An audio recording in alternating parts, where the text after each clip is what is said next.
नर्मदा काव्य मंच, नर्मदापुरम से पंडित गिरी मोहन गुरु। हाँ, काव्य प्रेमी सज्जनों, आप के स्नेह से, बार बार आग्रह से मैं अपनी कविताएं और अपने प्रवचन और बहुत सारी धार्मिक जानकारियों के साथ साथ अपने बारे में भी एक आत्मकथा के रूप में कुछ दिनों से अपने जीवन के कुछ प्रसंग जो स्मरणीय हैं और जो मुझे याद आते जा रहे हैं, मैं आपको एक एक वीडियो के माध्यम से सुना रहा हूँ। अभी 2-3 वीडियो आपके सामने प्रस्तुत किए मैंने। एक मेरे जीवन पर, मेरे व्यक्तित्व एवं कृतित्व पर कुछ विद्वानों ने कविताओं में मेरे पास में अपनी प्रस्तुतियाँ भेजी, जिसमें से डॉक्टर, मैं तो उन्हें डॉक्टर ही कहता हूँ क्योंकि उन्होंने इतना काम किया है कि वो डॉक्टरेट के योग्य हैं। तो ऐसे डॉक्टर हमारे गिरवर गिरी गोस्वामी, जो हमारे गोस्वामी समाज के रत्न हैं, जितनी उपाधि मैं उन्हें अपनी दूँ वह सब कम है उनके लिए। बहुत बड़े इतिहासकार हैं। उन्होंने मेरे जीवन पर एक छोटी पुस्तिका ही लिख डाली कविता में। तो उसका मैंने कुछ प्रसंग आपको सुना चुका हूँ। आज क्रम से दूसरा भाग सुनिए उस कृति का। इसके पूर्व में उन्होंने बताया कि किस प्रकार से मेरा जन्म हुआ, मेरे पिताजी क्या करते थे और कहाँ जन्म हुआ और किस प्रकार से आगे बढ़ा मैं। तो ऐसा उन्होंने अपने 10-12 छंदों में बताया। अब आगे सुनिए वो क्या कहते हैं। लाल बहादुर की भांति ही नदी नाले पार किए, लाल बहादुर की भांति ही नदी नाले पार किए। हाँ भाई, देखिए अब ये कहाँ का स्मरण दिला दिया उन्होंने। जब मैं कक्षा चौथी में था तब एक यहाँ होशंगाबाद ज़िले में एक पलकमती नदी तो हमारे मामा जी के गांव के निकट बहती थी। और देखिए संयोग कि मैं, जब मुझे पढ़ने भेजा, मेरे गांव में तो स्कूल उस समय था ही नहीं, तीसरी क्लास तक था।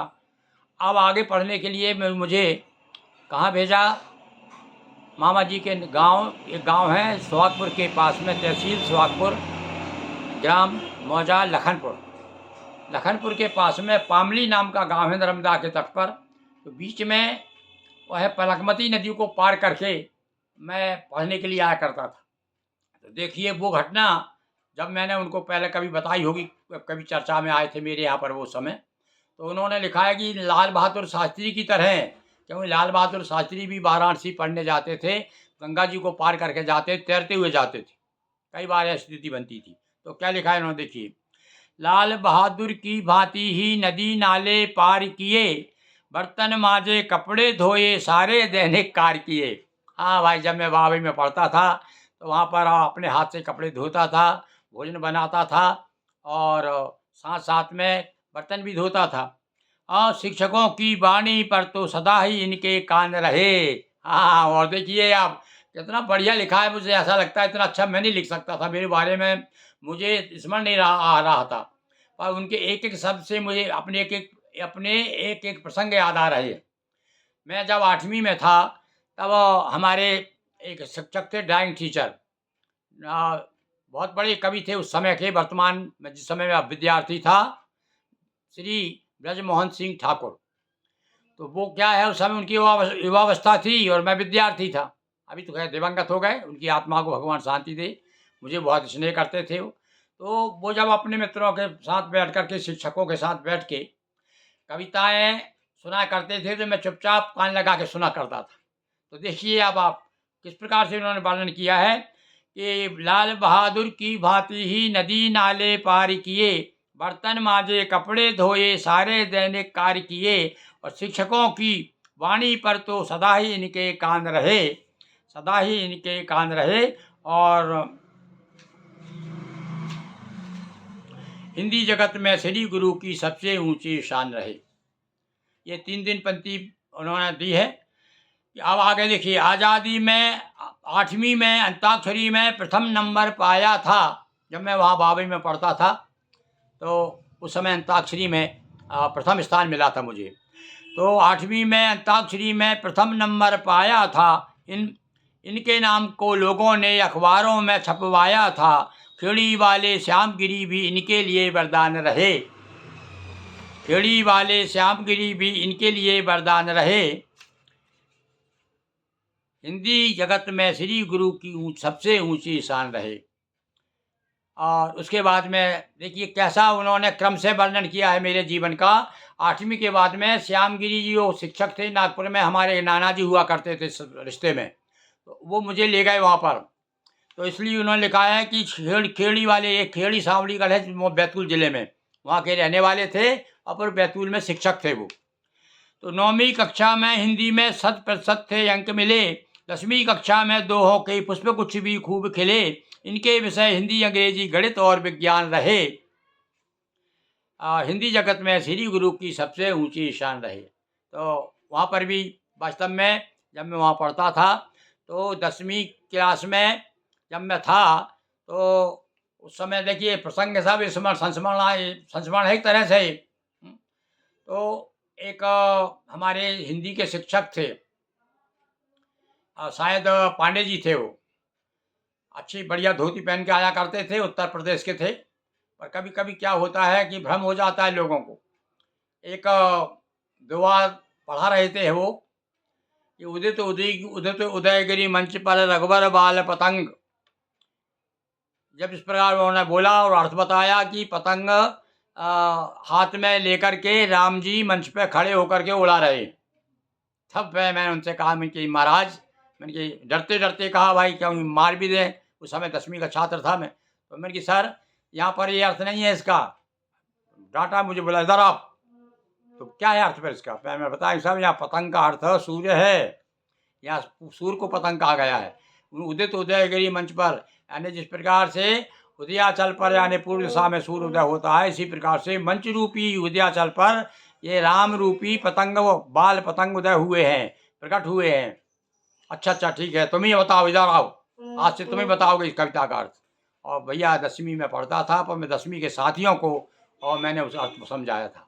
तो ये देखो उन्होंने कहा है 8वीं में अंताक्षरी में प्रथम और 9वीं कक्षा में हिंदी में 100% से अंक मिले और 10वीं कक्षा में दोहों के पुष्पगुच्छ से खूब मिले। उस समय मुझे 95 नंबर मिले थे हिंदी में 100 में से।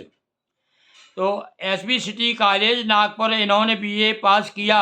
अर्थशास्त्र, समाजशास्त्र, हिंदी का अध्ययन खास किया। शिक्षक के पेशे में रहकर हिंदी में प्रधान रहे और वहीं पर नागपुर में एसबी सिटी कॉलेज में पढ़ता था और वहाँ पर हिंदी साहित्य समिति का मैं सचिव हो गया था। और उसके बाद में कुछ समय के बाद में नागपुर में ही मैं शिक्षक भी हो गया था। देखिए अब आप आगे क्या कहते हैं। फिर वो सागर विश्वविद्यालय से एमए हिंदी कर डाली। तुलसीदास के प्रश्न पत्र में पूरी पोथी पर भर डाली। इनकी योग्यता को देखकर शिक्षक भी हैरान रहे और हिंदी जगत में श्री गुरु की सबसे, भैया इतना अच्छा मैं बता नहीं पा रहा था सारी बातें। देखिए वाकई में मैं जब पिपरिया में था और पिपरिया से हिंदी का पेपर देने के लिए, एमए का पेपर देने के लिए यहाँ होशंगाबाद आया तो वहाँ पर एक चौधरी सर थे और वास्तव में वो मुझे जब सप्लीमेंट दे कर जाते और वो एक राउंड मार के आते हुए मैं खड़ा हो जाता, सर मेरी सप्लीमेंट दीजिए। अरे बोले अभी तो दी सर, देखिए भरा गई। वो एक चक्कर राउंड मार के आते मैं फिर खड़ा हो जाता। इस प्रकार से लगभग 40-45 पृष्ठ एमए में भरा था मैंने और उस समय भरे थे। और उस समय हालत ये हुई कि जब मैं और 5 मिनट पहले पेपर देकर जाने लगा तब उन्होंने मुझे रोकर कहा, कहिए आपका नाम क्या है? फिर मैंने उन्हें अपना बताया तो कहा, अरे हाँ समझ गया भाई, ये तो कविता लिखे, तुम तो कविता लिखते हो ना? उनकी हाँ, जब ही तुम्हें इतने जल्दी और इतना प्रश्न कोई भी दूसरा विद्यार्थी हिंदी में भर ही नहीं सकता। तो ये लिखा इन्होंने 10वीं कक्षा में शिक्षक के पेशे में रहकर हिंदी में प्रधा सागर विश्वविद्यालय। इनकी योग्यता को देखकर शिक्षक बड़े हैरान रहे। और अब सन 67 में मेरी शादी हुई और देखो पत्नी का उल्लेख किया उन्होंने सन 67 में शकुंतला देवी के संग विवाह हुआ, अच्छा तालमेल दोनों में अच्छा ही निर्वाह हुआ, अमितेश रचने सखले तीनों ही संतान रहे, और हिंदी जगत में श्री गुरु की सबसे ऊंची शान रहे। तो भैया देखिए, श्रीमती शकुंतला मेरी पत्नी है और मेरे बच्चे हैं अमितेश, रचनेश, अखिलेश। ये यहाँ आए हुए थे, पूरा उन्होंने नोट करके ले गए थे मेरा पूरा जीवन परिचय पूछ करके, और उसके बाद उन्होंने ये तैयार किया है। तो ये सारी जो कुछ ऐसी घटनाएं जो मैं भूल गया हूँ, वो भी उन्होंने इसमें उल्लेख किया है। तो आगे देखिए क्या कहते हैं वो, कि सास रामकली और ससुर का बैनी प्रसाद नाम है। देखिए गजब किया साहब, उन्होंने भूले नहीं वो हैं। और 2 साले रमन राम गोपाल और तीसरा राधे श्याम है, और लक्ष्मी गीता भी है सालियाँ, जिनका सदा सम्मान रहे। पूरा वर्णन यानी व्यक्तित्व के साथ साथ में पूरे परिवार का, ससुराल पक्ष का, यहाँ तक का इतना है। मुझे तो आज ताज्जुब आ रहा है कि इनको इतना नाम मैं भूल जाता हूँ कभी कभी, पर इनको सब याद रहा और बहुत सुंदर लिखा है। तो इस प्रकार से आज हमने आपको, और एक और सुना देता हूँ चलिए। ग्राम गनेरा छोड़े इन्होंने होशंगाबाद अपनाया है, हाउसिंग बोर्ड में खुद का अपना घर मंदिर बनवाया है, और इनके कार्य लेखन गायन धर्म के अनुष्ठान रहे, हिंदी जगत में श्री गुरु की सबसे ऊंची शान रहे। तो अब देखिए, इसके बाद में उन्होंने मेरे ससुराल पक्ष की चर्चा की, और उसके बाद में बता दिया कि अपना गांव छोड़ करके होशंगाबाद में आकर के इन्होंने अपना आश्रम बना लिया है। तो आज इतना ही।